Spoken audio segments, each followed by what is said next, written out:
नवरात्र में कैसे कपड़े पहनकर यानी कि कैसे वस्त्र धारण कर माँ दुर्गा की पूजा करनी चाहिए? क्या महिलाएं बाल खुले रखकर माँ का पूजन कर सकती हैं?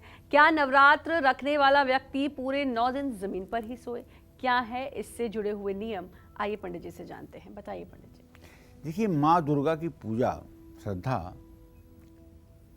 माँ दुर्गा की पूजा सूखे कपड़े ही पहनकर करना चाहिए। और माँ दुर्गा के बारे में तो बहुत सा गाना आपने सुना होगा, मैया लाल चुनरिया वाली। तो जिस तरह का हमारा आराध्य है, उसी तरह से आराधना करने वालों का भी परिवेश होना चाहिए। अगर माता को लाल चुनरी पसंद है तो उनके भक्तों को भी पिंक कलर और लाल पसंद आना चाहिए, और उसे देखकर माँ संतुष्ट भी होगी।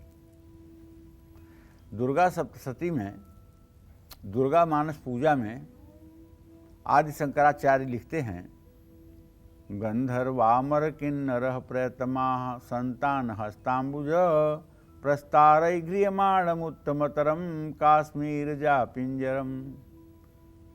कहने का मतलब कि गंधर्व कन्याएं अपने दोनों हाथों को फैलाए हुए रेशमी वस्त्र जो केसर में रंगा हुआ है, उसे लेकर के आपकी सेवा में उपस्थित हैं।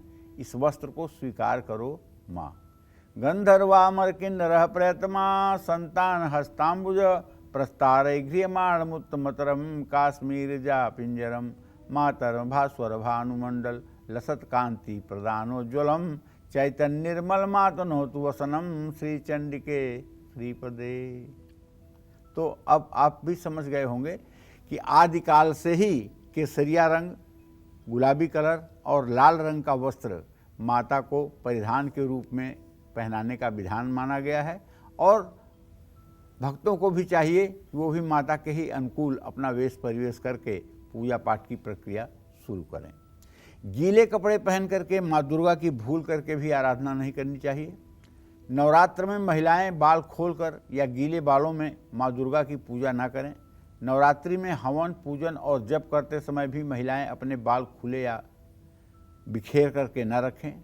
नवरात्र के 9 दिन पूजा करने वाले और व्रत रखने वालों को जमीन पर सोना चाहिए। देखिए, यहाँ ये मैं नहीं कह रहा हूँ कि आपकी फर्श कच्ची है तब भी आप उसमें बिछा लीजिए बिस्तर और सो जाइए, एकदम नहीं कह रहा हूँ ऐसा इसलिए कह रहा हूँ कि असल में व्रत तो तपस्या का प्रतीक है। तो मोटे और पिलपिले गद्दे पर सोना तो एक तरह की विलासिता है। थोड़े कठोर बिस्तर पर सोने का प्रयास करना चाहिए, अर्थात काठ की चौकी पर पतले बिस्तर डाल करके भी आप सो सकते हैं। जब कठोर बिस्तर पर आप सोएंगे तो आप ज़्यादा देर तक सो नहीं पाएंगे, और मुलायम बिस्तर पर सोएंगे तो नींद जबरदस्ती आएगी।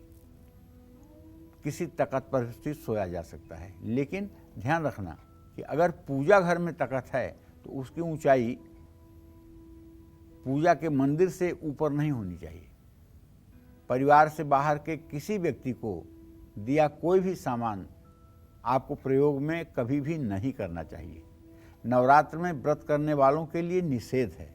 जो भी 9 दिनों का व्रत रखते हैं या माँ दुर्गा की साधना करते हैं या शक्ति के उपासक हैं, उनको शौच के बाद कपड़े जरूर बदलना चाहिए। मल मूत्र त्याग के बाद हाथ, पैर और मुंह जरूर धोना चाहिए। इस तरह की शुचिता और पवित्रता तो अपने अंतर्मन की बात है, करना ही चाहिए। जय माँ विंध्यवासिनी।